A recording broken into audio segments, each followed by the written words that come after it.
Naturalmente nos movemos en la dirección de nuestra comodidad. Y sin embargo, Dios en ocasiones nos dice que salgamos de nuestra comodidad y avancemos a escenarios de incomodidad. Y mientras veo eso, veo toda la lucha de esta labor misionera con un mundo que está en agonía, un mundo que está cayendo en pedazos, y la grandeza de la misericordia de Dios que desea que usted y yo tomemos este mensaje. Bienvenido, bienvenida a Pensemos con el Dr. Ravi Zacarías, presentado por el autor y apologista cristiano, el Dr. Ravi Zacarías. En los 2 programas anteriores, el Dr. Zacarías habló de 2 errores que cometió el profeta Jonás. El primero fue la falta de contacto con lo que ocurría a su alrededor, y el segundo fue la falta de contacto con su mensaje. Esta semana, escucharemos el tercer error que Jonás cometió. A continuación, el Dr. Zacarías con la tercera parte del mensaje titulado Un pez fuera del agua. Escuchemos. Un predicador de Nueva York predicó un sermón titulado 7 patos en un estanque fangoso. Me gusta ese título, 7 patos en un estanque fangoso. Él se sumerge por 7ª vez. Sale, mira hacia abajo y ya no hay lepra. Entonces va donde estaban sus animales y cabalga en dirección de Eliseo y le dice, ¿cuánto te debo por lo que hiciste por mí? Eliseo era uno de esos extraños hombres itinerantes que decían, no me debes nada, no me debes absolutamente nada, solo regresa y adora al Señor tu Dios. Giezi estaba observando eso. En el Nuevo Testamento se nos dice que nadie jamás había sido curado de la lepra hasta que Eliseo sanó a Naamán. Él estaba siendo testigo de una primera vez. Y lo que ocurre mientras Naamán sale de la puerta principal es que Giezi se escapa por la puerta trasera, lo sigue y dice esto: Señor general, vengo ante usted no por mí mismo, sino de parte de algunos jóvenes que llegaron a estudiar con el profeta Eliseo. Así que esto no es por mí. Escuché que usted tenía algo de oro, escuché que usted tiene algo de plata, escuché que usted tiene comida, escuché que usted tiene algo de ropa. ¿Me los daría? Eso no es para mí, es para aquellos jóvenes que vinieron a estudiar con Eliseo. Me gustaría que usted sepa que soy una persona muy desprendida y muy amable. Esto es para aquellos compañeros. Entonces Naamán le dice, toma cualquier cosa que desees. Y él cargó sus burros. Giezi lo hace, y lleva todo a su hogar, se dio la vuelta y regresó. Eliseo estaba esperándolo y le dice, ¿dónde estabas? Y Giezi dijo, en ningún lado en particular. Es imperativo saber dónde estaban las personas en general. Ahora, usted debe recordar quién es Eliseo. ¿Recuerda lo que Giezi le había dicho a Eliseo? Que el rey de Siria estaba sorprendido porque el profeta escuchaba en su habitación lo que el rey decía en la suya. Giezi no necesitaba más evidencia empírica, sino que realmente pensó que agitó su varita mágica sobre Eliseo. No estaba en ningún lugar en particular. Y Eliseo le responde, Giezi, eres un mentiroso. Sé dónde estabas. Seguiste a Naamán, le dijiste esta mentira, tomaste estas cosas y las llevaste a tu habitación. Y luego tenemos ese final impactante. Eliseo dice, la lepra que era de Naamán será tuya. Giezi había llegado a un punto en que vivía rodeado por la verdad, pero jamás la aplicaba en su propia vida. Hace varios años un hombre llamado Os Guinness hizo sonar la voz de alerta en Lausana. Yo no estuve en esa conferencia, pero años más tarde recuerdo que leí sobre ella. Él es uno de los principales sociólogos cristianos de nuestro tiempo, y la advertencia de Os Guinness para los evangelistas profesionales sonaba como un clamor de advertencia. Si lo hubiésemos tomado en serio, puede que la tragedia de los 80 no nos hubiese ocurrido de la manera que pasó. Pero escuche lo que él dijo para advertir a los evangelistas profesionales. ¿Por qué hay tal menosprecio de la mente? ¿Por qué se apela tanto a las emociones? ¿Por qué las manipulaciones inconscientes o la fraudulencia en alguna de sus apelaciones a las personas que no saben de lo que usted está hablando? Saltan a la mente una cantidad de preguntas que deberíamos hacernos. Por ejemplo, ¿por qué tenemos tan pocas personas inteligentes que seriamente consideran a Cristo hoy en día? Y él sigue haciendo preguntas, una tras otra, hablando de cómo estas cosas se han convertido en grandes negocios. Él termina con estas palabras: parte de nuestro fracaso para hacer que la gente pensante tome el Evangelio en serio nace de una brecha de credibilidad. Declaramos que el cristianismo es verdadero, pero luego reducimos nuestras palabras con la patente incongruencia de nuestra práctica de la verdad. La manera en la que actuamos habla más fuerte que lo que decimos. Sin la práctica de la verdad, el evangelismo está en peligro de convertirse en una gigante boca institucional, o como lo dijo a manera de reprensión E.M. Foster, un cristianismo pequeño, pobre y hablado. C.S. Lewis lo dijo en su libro de manera tan poderosa. Escuche cómo lo enuncia. Han habido hombres antes que se interesaron tanto en probar la existencia de Dios, que Dios mismo dejó de importarles, como si el buen Señor no tuviera nada más que hacer, sino simplemente existir. Han habido algunos que se ocuparon tanto en la propagación del cristianismo, que nunca pensaron en Cristo mismo. Esto lo vemos en las cosas pequeñas, ¿no es así? ¿Conoció usted alguna vez a un amante de libros que, con todas sus propias primeras ediciones y copias firmadas, perdió el poder de leerlos? ¿O de un organizador de caridades que perdió todo su amor por los pobres? Es la más sutil de todas las trampas. Cada poeta, músico y artista, si no fuera por la gracia de Dios, se aparta del amor de las cosas de las que habla, del amor a la manera en que lo dice, hasta que en lo más profundo del infierno no puede estar interesado en Dios en absoluto, sino solamente en lo que se dice acerca de Él. Y cada vez se hunde más abajo, se interesa más en su propia personalidad y reputación, y nada más. Oh, aquellas son palabras muy cortantes. Y quiero dejarle el desafío de la manera más simple posible, de cuán maravilloso es saber que nosotros en esta tierra tenemos el privilegio de escuchar la palabra de Dios. Y la palabra de Dios me dice en sus enseñanzas, como lo narró el autor de esta canción: la misericordia de Dios es grande, como ancho es el mar. Hay bondad en la justicia de Dios, que es más que libertad. Hace algún tiempo estuve sentado en un país en que el ministro de Justicia estaba en mi habitación en el hotel para tratar de solucionar el problema de drogadicción en su tierra, porque no había podido arreglarlo. En esta nación había asesinatos y había una guerra no declarada, la nación más destrozada por la guerra en nuestros tiempos. Entonces, este gran hombre, fornido, que era el favorito para convertirse en presidente de esa tierra, se sentó en mi habitación, en el hotel, y me dijo: no tengo respuestas para esto. No sé cómo lidiar con el problema de las drogas. No sé cómo lidiar con el crimen, porque todos nuestros jueces están siendo asesinados uno tras otro. Finalmente, me armé de valor suficiente y le dije: ¿tiene la respuesta a estos problemas en su propia vida primero? Y él respondió: no. Y Dios nos dio a mí y a mi colega el privilegio ese día, en esa habitación en el hotel, de ver cómo él inclinó su cabeza y puso su confianza en Cristo. Y luego las lágrimas comenzaron a bajar por su rostro, y él, sin siquiera levantar su cabeza, dijo: gracias, Señor, gracias, doctor. Entonces se puso de pie y nos abrazó.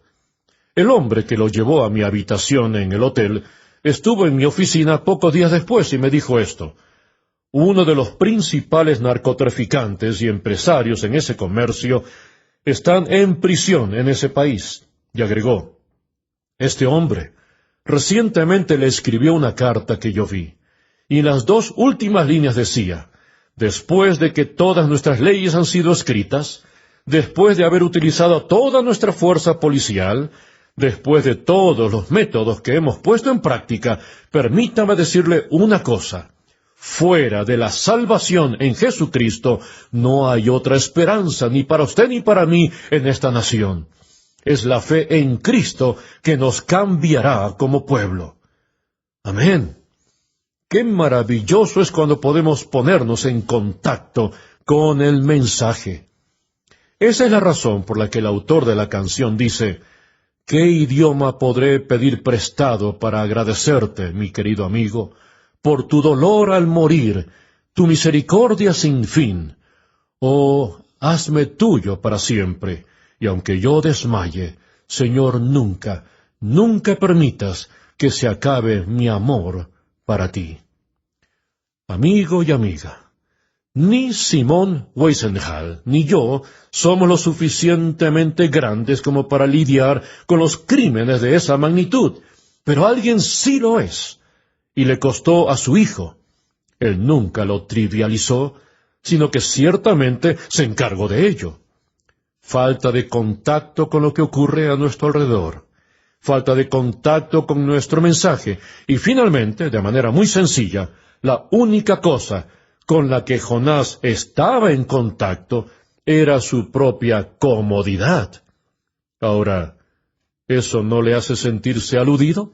A mí sí me hace sentirme aludido, porque nosotros recibimos muchas invitaciones en nuestro escritorio, y de repente, en ese extraño sentido del humor que tiene Dios, recibimos esta invitación para ir a Orlando con nuestras familias, y entre las reuniones nos enviarían a Disney World, de modo que pudiésemos tener una semana realmente significativa.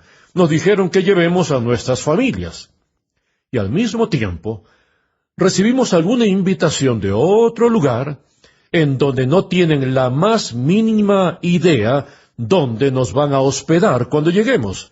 Ni siquiera saben si habrá una puerta en la habitación donde nos alojarán durante los siguientes 3 o 4 días. Y he estado en lugares así. Entonces, uno camina hacia afuera y le pregunta: Señor, ¿por qué a mí? Creo que ya he pagado mis deudas en más de 30 años de viajes. Pero saquemos cuentas. Aquí tenemos esta invitación de Orlando y esta otra invitación que no diremos a dónde era. ¿Dónde cree que el Espíritu del Señor le guiará? Porque así es como se espera que sea nuestra respuesta. Dios me ha guiado a tomar algunas decisiones que parecerían ilógicas desde el punto de vista de la comodidad. He hecho algunas bromas sobre ello, pero la verdad es que las decisiones siguen siendo igual de difíciles, ¿no es así? Naturalmente, nos movemos en la dirección de nuestra comodidad, y sin embargo, Dios en ocasiones nos dice que salgamos de nuestra comodidad y avancemos a escenarios de incomodidad. Y mientras veo eso, veo toda la lucha de esta labor misionera con un mundo que está en agonía, un mundo que está cayendo en pedazos, y la grandeza de la misericordia de Dios que desea que usted y yo tomemos este mensaje. Permítame tratar de concluir todo esto con una historia muy potente que nos viene de las páginas históricas del movimiento misionero mundial. Le he dicho que Jonás no tenía contacto con lo que ocurría a su alrededor, que no tenía contacto con su mensaje y que la única cosa con la que él estaba en contacto era su propia comodidad. Permítame ahora poner en contraste a un hombre que era exactamente lo opuesto. Quiero llevarle al corazón de David Livingstone, un hombre que tuvo un tremendo impacto en mi propia vida cuando leí su biografía varias veces. David Livingstone nació en Blantyre, Escocia, en 1813. Él se sentaba en la rodilla de su padre, quien le contaba historias del famoso misionero holandés-alemán Carl Gustav. Y Livingstone, a una temprana edad, hizo un compromiso y dijo: Señor, envíame donde quieras que yo vaya, hazme esa clase de misionero. Cuando solo tenía 9 años de edad, David Livingstone había memorizado todo el Salmo 119, todos los 178 versículos, para reconocer la primacía de la palabra de Dios en su propio corazón. Él era estudiante de latín antes de entrar a la adolescencia. Estudió las Escrituras y trató de hacer que sea como un fuego para sus huesos. Cuando era joven, se paró afuera de un grupo de aldeas africanas, donde vio al humo subir en espiral, y en su diario él registró estas palabras. Él dijo: «El espectro acechante del humo de 1000 aldeas quema dentro de mi corazón». Luego, se puso de rodillas y escribió estas palabras: «Envíame a cualquier lugar, solo anda conmigo. Pon una carga sobre mí, solo susténtame. Corta todo lo que me ata, menos los lazos que me atan a tu servicio y a tu corazón». David Livingstone dijo: «En medio de todo, las palabras de Cristo vinieron a mí. Estoy contigo siempre, incluso hasta el fin del mundo».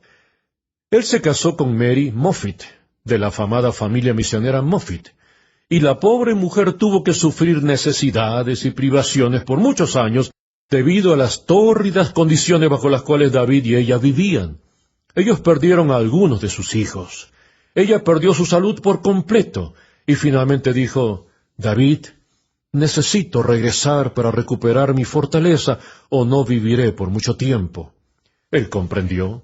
Él la amaba profundamente y se dijeron adiós. Ella regresó a su tierra de origen, y mientras trataban de intercambiar cartas que tomaban meses en cruzar, ella iba a volver a ver a su esposo nuevamente, no después de un mes, no después de 2 meses, no después de 1 año, no después de 2 años, sino que pasaron 5 años hasta que David Livingstone volvió a poner sus pies en su tierra natal nuevamente. Él abrazó a su esposa, y luego ella lo apartó para mirarlo bien. Ella no podía reconocerlo. Su rostro había sido quemado y tenía una apariencia seca como de cuero, debido a que había estado bajo un sol para el cual su cuerpo no estaba preparado. Ella miró a uno de sus ojos, porque él había caminado y se golpeó con la rama de un árbol y quedó ciego de un ojo. También vio su hombro, que había sido destrozado por un león, y caminaba con una incómoda cojera. Entonces, sus ojos se llenaron de lágrimas.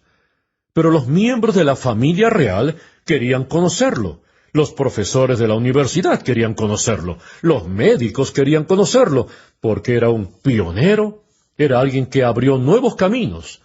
Finalmente, él miró a su esposa, Mary, y dijo: «Cariño, el acechante espectro del humo de 1000 aldeas en el sol de la mañana todavía quema en mi corazón».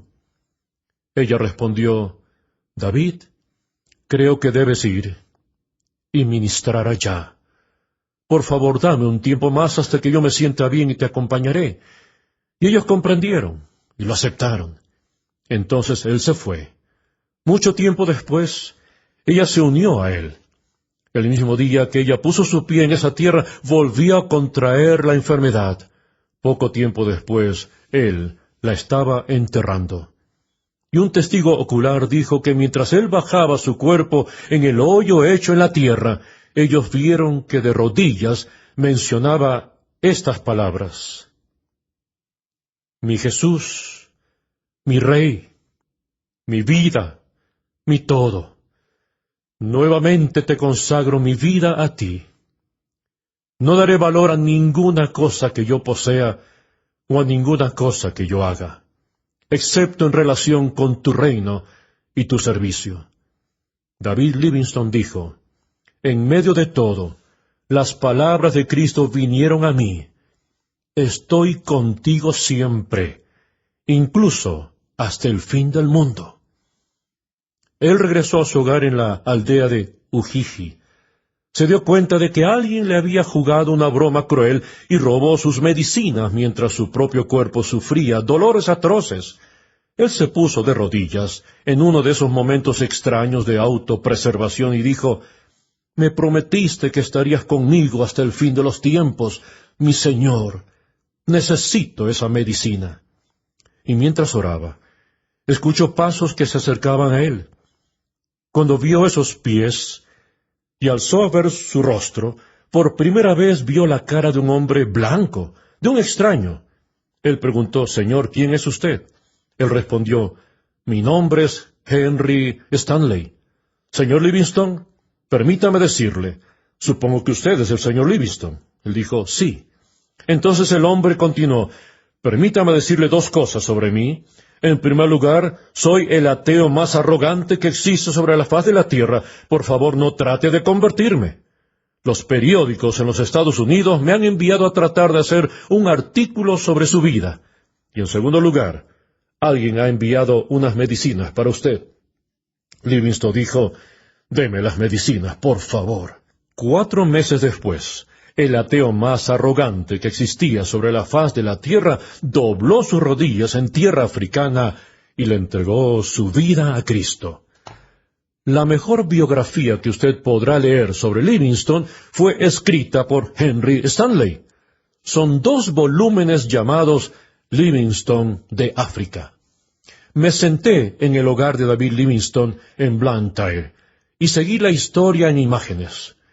Y hay un enorme cuadro de Stanley diciéndole adiós, rogándole que regrese porque estaba demasiado enfermo como para seguir adelante. Pero Livingstone, contento de estar con el pueblo al que amó tan profundamente, siguió adelante.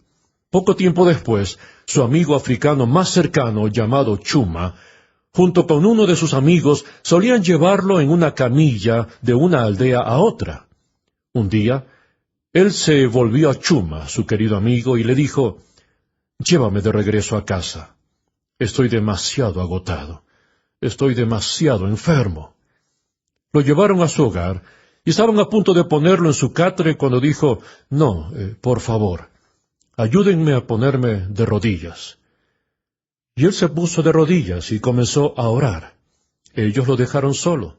Sus oraciones fueron tan intensas, tan significativas, tan personales. Ellos estaban afuera, y poco tiempo después miraron hacia adentro. Él seguía de rodillas.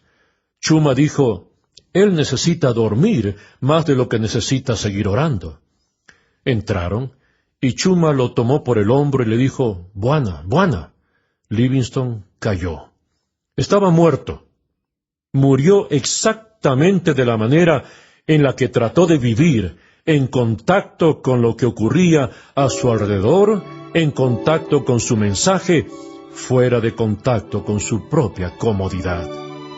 Chuma cargó el cuerpo de Livingstone por 2.400 kilómetros durante 9 meses para enviarlo de regreso a Inglaterra, pero no sin antes sacar el corazón del cuerpo de Livingstone y de enterrarlo bajo un árbol en África, porque ahí es donde realmente estaba su corazón.